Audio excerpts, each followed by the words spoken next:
Hello everyone, আসসালামু আলাইকুম। কি অবস্থা সবার? আশা করি সবাই অনেক ভালো আছেন। স্বাগতম আপনাদের একদম নতুন একটি ব্লগে। আজকে আমি যাব চারঘাটের বৈশাখী মেলায়, যেটা রাজশাহী জেলার চারঘাট থানায় অবস্থিত। আমরা বাইকে করে যাচ্ছিলাম দুই বন্ধু, এবং আমাদের সাথে একটি বড় ভাই ছিল যে ড্রাইভ করছিল। সামনে রাস্তার ভিউ দেখতে দেখতে যাচ্ছিলাম। বাঘা থেকে রাজশাহী যাওয়ার হাইওয়েটা অনেক ক্লিন এবং সরু রাস্তা। রাস্তার ভিউ দেখতে দেখতে আমরা যাচ্ছিলাম, অনেক সুন্দর লাগছিল বিকালে মুহূর্তটা। আমরা ছিলাম তিনজনে, একসাথে যাচ্ছিলাম। এই যে পিছনে আমি আছি, আপনারা দেখেছেন। অনেক মজা করতে করতে যাই। তো রাস্তায় কিছু পথ বাকি আছে, তো সবগুলো ভিডিওতে দেখাইনি, এখানে একটু স্পিড করে দিয়েছি। তো যাইতে যাইতে সামনে চলে আসছি মেলাইতে। এখানে মেলার ঢোকার আগ মুহূর্তে এটা সামনে যাব, মেলার গেটের কাছে অনেকটাই ভিড় থাকে। সামনে গেট আছে, আপনারা হয়তো দেখতে পাচ্ছেন। তো ওই ভিড় ঠেলে আমরা চলে যাই মেলাতে, আমি আর আমার বন্ধু। তো আপনারা দেখতে পাচ্ছেন পাশে মোটামুটি বৈশাখী মেলা অনুযায়ী ভিড় ছিল ভালো।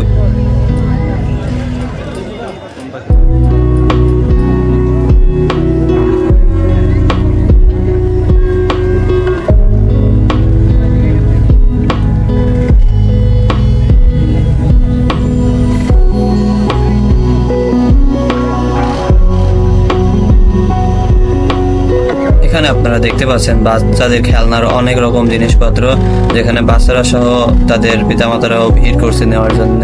তো দেখতে দেখতে আমরা সামনে আগাই, এবং সামনে এসে দেখি এখানে 30 টাকা দর যা আছে সবকিছু। এখানে মালা, চুড়ি সহ অনেক রকমের জিনিস ছিল, যেগুলো অবশ্য আমাদের ছেলেদের জন্য প্রয়োজন নয়। যাদের বাসায় দেওয়ার মতো মানুষ আছে তারা এগুলো নিতে পারেন আপনারা। তারপরে আসি এখানে ফুলের দোকানের পাশে এখানে রয়েছে টেডি, ছোট বাচ্চাদের জন্য বিশেষ করে। এগুলা বিড়ালের মতো দেখতে এবং কুকুরের মতো দেখতে, অনেক সুন্দর সুন্দর টেডি ছিল ছোট ছোট। পাশে রয়েছে ফুলের দোকান। আমরা ফুলের দোকানে দেখছিলাম, এখানে অনেকে ফুল নিচ্ছিল, সাদা, হলুদ, নানা রকমের ফুল ছিল।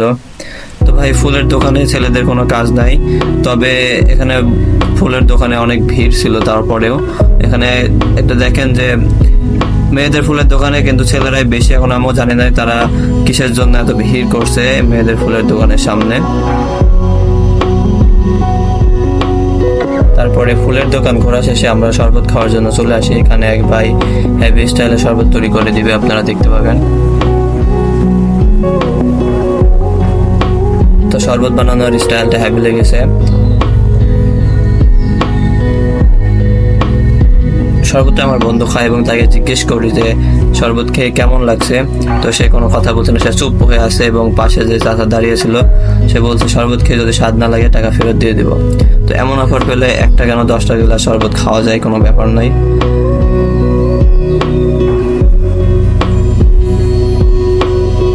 তাকে আমি জিজ্ঞেস করলাম রে কি অবস্থা, কেমন লাগছে। সে কিছু বললো না, শুধু একবার তাকিয়ে হাসলো।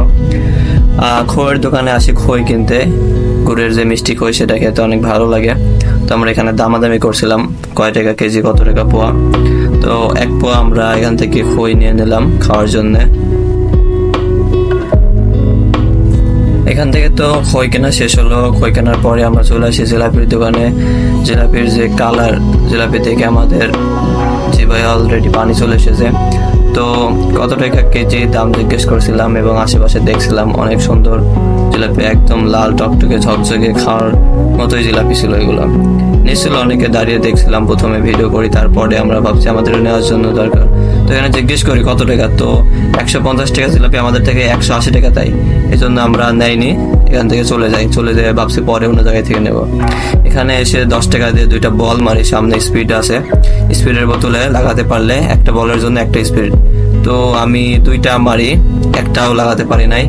যে বলটা দিয়ে মারছে সেই বলটা অনেক হালকা, যেভাবে মারি না কেন কাছে যাওয়ার আগেই উড়ে যায়। তো এখানে মিষ্টি সহ পেঁয়াজও, ঝাল বড়া, আলুর দম, অনেক কিছু আছে এখানে বিক্রি করছে চাচারা। তারপরে আমি জিলাপি কিনতে ফাইনালি চলে আসি, এবং হাফ কেজি জিলাপি নিয়ে নিই খাওয়ার জন্য। টাকা ব্যাক নেওয়ার পরে আমরা দেখি কোনে ঠিক আছে কিনা। তারপরে পাপড় কিনতে আসি।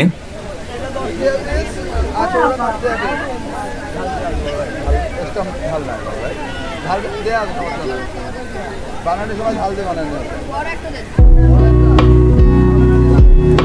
তো পাপড় নিয়ে আসার সময় এখানে হাতা ছুরি কাছে অনেক দোকান ছিল। চাষে এভাবে তাকিয়েছিল কেন আমরা আসলে বুঝতে পারছিলাম না, সেভাবে তাকিয়েছিল। এই যে দেখুন মেলার পরে যে খাবারগুলো দেখছেন, খুব বেশি কিছু না।